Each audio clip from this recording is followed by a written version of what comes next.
দেখো একটা কোশ্চেন দিয়েছে, বলছে the sum of the ages of 5 children born at interval of 2 years each is 40 years, what is the age of the eldest child. দেখো 5জন শিশুর বয়সের সমষ্টি বলছে 40 বছর। এবার প্রত্যেকের এজের মধ্যে গ্যাপ হচ্ছে 2 বছর করে। এটাই তার মানে কি হচ্ছে, অ্যারিথমেটিক প্রোগ্রেশন হচ্ছে, সমান্তর প্রগতি, মানে ঠিক 2 বছর করেই গ্যাপ।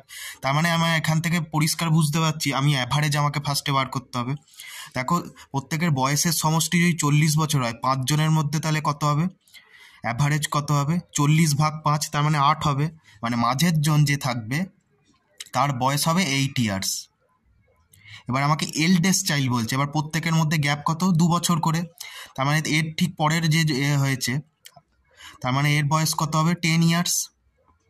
এর থেকে যে বড় 8 বছর যার বয়স, তার থেকে 2 বছরের বড় হবে।